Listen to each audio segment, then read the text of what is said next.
Tráfico interprovincial. Proibido de comprar trabalhadores da África, os fazendeiros do Sudeste passaram a comprar de outras regiões do país, como o Nordeste, onde a oferta de trabalhadores era maior, em razão da decadência da lavoura açucareira.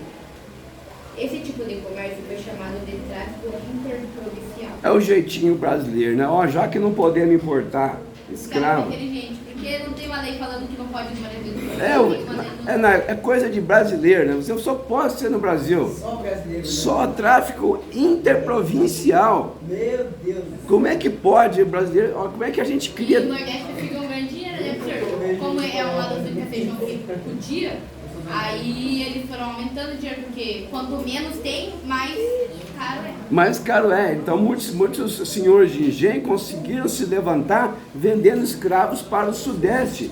Quer dizer, só no Brasil, né? Tráfico interprovincial. É que acho que era uma. É o fim, né? O Nordeste era porque era uma terra muito. Pode ver. Aqui o Rio de Janeiro e São Paulo era uma terra mais conhecida porque. Ó, no período colonial, aonde que a economia prevalecia? Mas também porque. Aonde que a economia era forte no Brasil, gente, de colônia? Brasília? Período colonial no Nordeste. No Nordeste. Então, imagina a quantidade de escravos que estavam lá. Escravos. Eu falei também do Rio de Janeiro, como era a capital, tinha mais movimentação de escravos. Agora lá no Nordeste já não tinha tanta, mas E além de tudo, tinha muitos escravos no Nordeste. A questão é que a indústria açucareira tinha. Faz favor no fundo. A indústria açucareira estava em decadência. Por quê? Porque estava difícil de competir com a Holanda. Era difícil de competir com a Holanda. Os caras eram muito mais eficientes. Muito mais produzidos. Organizados. Como é que, né? Até o transporte do açúcar para a Europa era mais barato. Das Antilhas para a Europa era muito mais barato, muito mais econômico. E o nosso, obviamente que o nosso açúcar ficou sendo enviado. Ficou mais caro, ficou mais difícil. Como tinha açúcar, e a Holanda tem uma organização, né? Aí o Brasil, o açúcar que eles têm, eles mandam pra lá e aqui fica assim. Porque eles não se organizaram no começo. Não se organizavam, exatamente isso. A falta de organização e, obviamente, que os holandeses, desde aquele período, já eram super organizados. Por exemplo, eu sei que na Holanda é um país pequenininho, é um país 8 meses, 9 meses do ano, é frio, é gelo, e eu sei que eles conseguem fazer negócio assim com o mundo todo, só através do beneficiamento de um produto. Por exemplo, o que é beneficiar um produto? Eu compro açaí dos brasileiros de container, compro de navio fechado. Manda aqui para Amsterdã. Quanto que é? Tá pago. Chega um navio lá, o que eles fazem? Só com o produto in natura, o que eles fazem? Eles enviam Exatamente. Eu sei que eles são super especialistas nisso. Eles compram o primeiro e compram o melhor lá para poder. Exatamente. Compram tipo café e fazem café lá. Exatamente. Então eles agregam um valor que só eles conseguem fazer. É que eles conseguem, tipo, imagina um produto só, tipo uma fruta. Eles conseguem fazer um monte de coisa com a fruta, então já tem muita margem. Por exemplo, uma fruta que ele falou, açaí, você pode fazer sorvete, você pode fazer bolo, você pode fazer pão, pode fazer suco, eles são especialistas, agregam um valor, paga lá, Isso aí é bom, né? paga lá 10 mil dólares, sei lá, 20 mil dólares num container, e aqueles 20 mil dólares se transformam em 80 mil dólares. E o Brasil só tá com produto que já tem e perde ainda. Perde, exatamente, só vende, só voltado para uma espécie de um produto primário que eles conseguem transformar, conseguem, Terceirizar o produto. exatamente, o Brasil deixa os outros terceirizar os produtos nossos. Eles pegam, levam o produto pro mercado, tipo o suco, levam pro mercado e vão conseguindo mais dinheiro, mais dinheiro, mais dinheiro. Agregam valor. Professor, a gente apareceu, a gente foi num restaurante e esse restaurante tinha comida bem normal, assim. Daí do nada tinha um espaguete assim, uma couve, assim, normal. Daí o homem veio me inventar um nome bem difícil em inglês e ele colocou como R$50 no prato. Isso. Era macarrão normal de Isso é agregar valor. Sim. E isso aí, tipo, eles praticamente triplicaram o valor que eles tinham com os produtos. Exatamente, eu sei que eles são especialistas em fazer isso. São geniais até. Ó, vamos acabar de ler isso aqui para passar um vídeo bem legal. Enquanto isso, no parlamento e na imprensa do Brasil ocorriam debates acalorados sobre a utilização de trabalhadores e profissionais nas lavouras de café. Ocorre que, para boa parte da elite imperial, esses trabalhadores negros, mestiços, em sua maioria, eram considerados preguiçosos e indisciplinados. O racismo dessa elite era reforçado por teorias trazidas da Europa, segundo as quais trabalhadores eram de raça inferior e impediam o Brasil de se tornar um país civilizado. Os brancos, por sua vez, eram vistos como uma raça superior, única capaz de se criar e civilizar. Com base nessas teorias, muitos membros da elite imperial defendiam a entrada de maciça de europeus e consequente branqueamento da população brasileira, como o único meio de se chegar ao progresso. Essa ideia foi transformada em teoria pelo médico brasileiro João Batista de La Silva. Segundo ele, em 100 anos, a contar 1910, a população brasileira seria totalmente branca por meio de intensas miscigenações.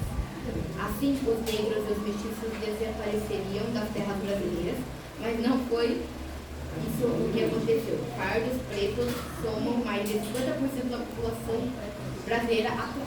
Aqui tem até uma figura, quem pode interpretar a figura ao lado, chamada Redenção de Campo, que é do Modesto Broco. Se não me engano, essa pintura que está lá no Museu Nacional do Rio de Janeiro. Se não me engano, está lá.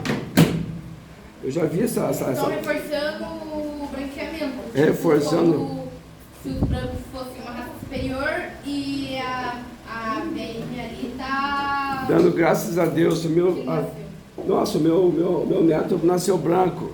Nossa, que milagre. Oi? Não, mas o pai era tipo... O pai era branco? Era parda, o pai era um pouco mais...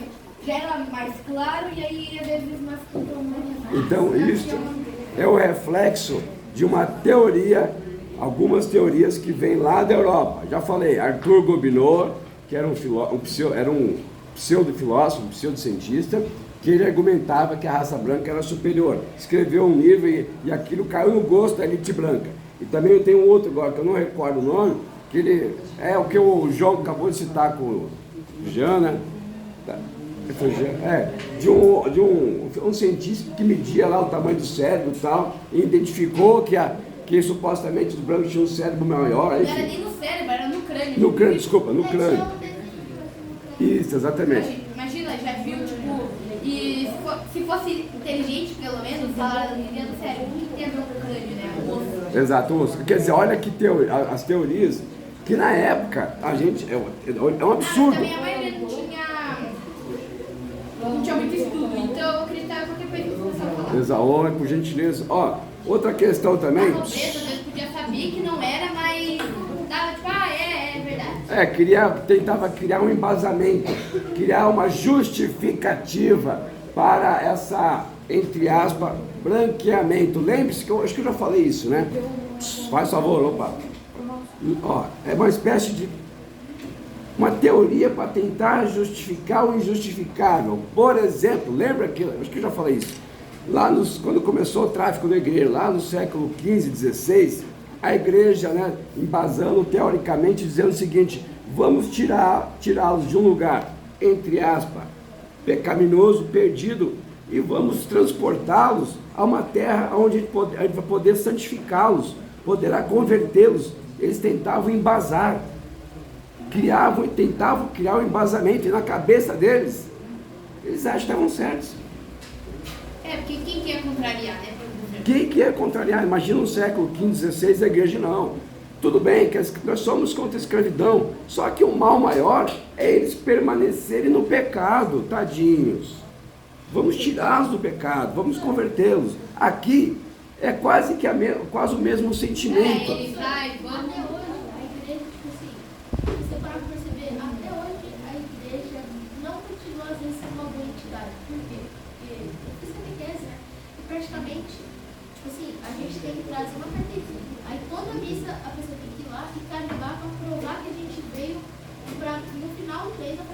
ver quantas faltas nós temos. Então, tipo assim, eu acho que é muito autoritário. E a igreja desde sempre foi assim, muito autoritária, querendo controlar tudo, fazer a mente das pessoas. Aqui no Brasil, lá no Paraguai, quando eu fazia catequese, Deixa eu falar, não. toda vez a gente ia na catequese, né? Só que os professores não falavam, você vem na catequese. Só que não é porque você vem aqui na catequese, é porque você é obrigado a ficar se iludindo. Você pode acreditar você mesmo. Você não precisa ficar levando carteirinha e tudo mais, você provar que você foi. Na verdade, só você acreditar em Deus. Só isso que eles querem. Sabe qual que é a diferença? Professor, Você do Paraguai, certo? Língua espanhola, certo? A Espanha não tinha essa característica tão burocrática como Portugal. Portugal tem essa característica burocrática, essa é a diferença. E professor, eu falo a mesma coisa, tudo que tem no passado, hoje em dia que é o futuro deles, é as mesmas ideias com palavras diferentes. Mas as mesmas burocracias do passado ainda, na maioria tem hoje. E às vezes é pior. Eles falam as mesmas coisas com palavras diferentes. Exato, só tento passar um verniz moderno, mas na verdade não é moderno. Aquilo é... Eles queriam matar os, tipo, vamos dar descansar. Eu quero que os negros sejam livres, mas vamos matar eles, eles vão ficar solteiros. O moderno agora é tentar apagar isso da história. Esconder isso. Como, isso, ó, esses dias não foi aqui que foi comentado, foi aqui ou foi outra sala? Onde que eu falei? Eu não recordo, se foi até, acho que foi no ensino médio. Aí o pessoal, um aluno perguntou, professor, mas vocês ganharam tanto dinheiro assim, com a tráfico negreiro, por mais de quase 400 anos de tráfico? Verdade. Aonde está esse dinheiro? Tá tudo Aonde? na corte guardado para alguns que decidiram. E 50% do dinheiro já foi. Aonde está esse dinheiro? Ó, aonde está esse dinheiro? Olha, em partes, uma grande parte. Imagina os senhores brancos, certo? Então eles têm filhos, Tá na herança dos tá filhos. na herança dos filhos. Isso é uma parte, ok. Aí está uma grande parte. Uma outra parte, o Estado. O Estado se apossou. A monarquia portuguesa, cada negro traficado pagava um tributo para a monarquia, para a coroa. Agora existe uma outra instituição que lucrou muito, mas muito, e não pagava um centavo de imposto. Qual instituição era essa? Ela tinha aqui no Brasil, né? Qual instituição? A igreja. A Igreja Católica. Então, quando você percebe que você percebe, não, a gente percebe que a Igreja Católica... Por reformas de igreja, hoje em dia a maioria das reformas, sabe aquelas pessoas que tipo, tem umas imagens nas paredes, né? A maioria, tipo, isso foi muito antigo, hoje a gente deixa, mas a maioria dessas coisas criadas foi tudo da era escrava. Pode falar. Pode. Então, além de tudo, a igreja sempre ficou centrada, ela sempre se preocupou, sabe com o quê? Em imobilizar essa renda que eles obtiveram por mais de 400 anos. Porque quando eles saíram da África, os escravos, os traficantes eram obrigados a pagar um tributo não só para a coroa, mas para a igreja. Dá para entender? Eles pagavam. Então eles acumularam uma fortuna enorme. Aonde está então uma boa parte desse dinheiro? Nós sabemos, está na igreja. Aonde? Patrimônio. Tá aí, tipo assim, é que lá na igreja tem aqueles um pouquinho lá. É aqueles negócios de ouro, Aquelas taças. esse tipo de coisa. Taça. Ó, isso aí é 0, algum por cento. Sabe onde está? Bens imóveis em toda a cidade. Você não tem noção de como eles têm imóveis locados. Na Arquidiocese do Rio de Janeiro, eles tinham imóveis locados até para boate. Até para boate. Estou falando sério. Depois da missa, Lá, o maior centro de dança de gafieira da América Latina estava alocado por uma instituição de festas, e o imóvel descobriu que era da igreja. Agora, imóveis urbanos. Deve ter imóveis rurais, é uma imensidão. Ele disse, ó, isso chama bens de raiz. Isso é uma concepção criada lá na Idade Média, que a igreja conseguiu incorporar na sua alma de uma maneira... Antigamente, acho que quando acabou a escravidão, senhor, o pessoal deve ter pensado, alguns, deve ter pensado, cadê esse dinheiro? Cadê onde foi para esse dinheiro? E a igreja foi tentando colocar debaixo dos panos. Exato. Então isso está muito bem camuflado. Porque hoje em dia... Eu sei porque eu estudo. Hoje em dia, se perguntar a maioria das pessoas, ninguém vai saber. Ninguém. Eu sei porque eu estudo. É igual antigamente.